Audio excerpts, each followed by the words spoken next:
and speak right into the microphone. Good afternoon. First they came for the communists, and I didn't speak out because I wasn't a communist. Then they came for the trade unionists, and I didn't speak out because I was not a trade unionist. Then they came for the Jews, and I didn't speak out because I wasn't a Jew. Then they came for me, and there was no one left to speak out for me. The following passage came from a pastor, Martin Niemöller, about the inactivity of German intellectuals following the Nazi rise to power and the purging of their chosen groups, group after group. Now, as you said, my name is Dab Garner. I was one of the first Americans diagnosed with HIV, even before it was called HIV. At the time, it was called GRID, Gay-Related Immune Deficiency. For the first 3 years of GRID, when people went into the hospital, they were placed into quarantine.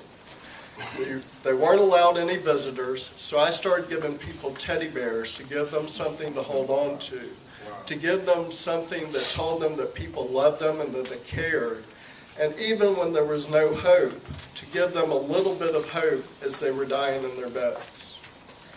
Until 1996, when the protease inhibitors first came out and were available to people with HIV, our community really had no true hope.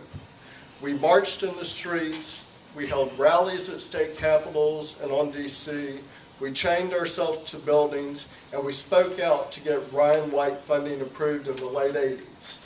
I know because I was there. I was one of the many activists that worked with Senator Edward Kennedy to get Ryan White funding approved.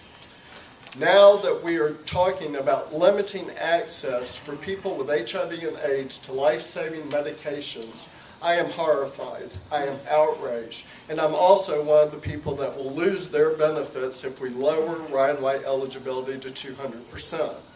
Being on disability and living on less than $30,000 a year, my medications, including my HIV medications and the ones I have to take because of being a long-time survivor of AIDS, total over $40,000 a year.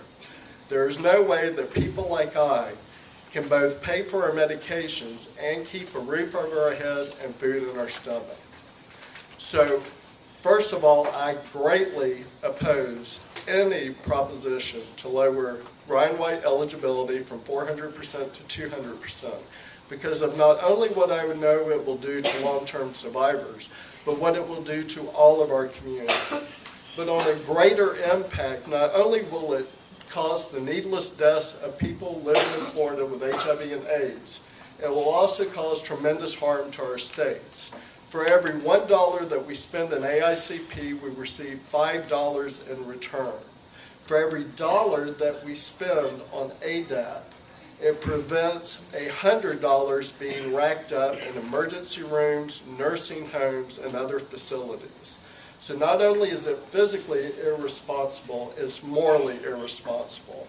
And it's time for us as a community to stand up, demand what we need to keep ourselves alive, and to be there for each other once again.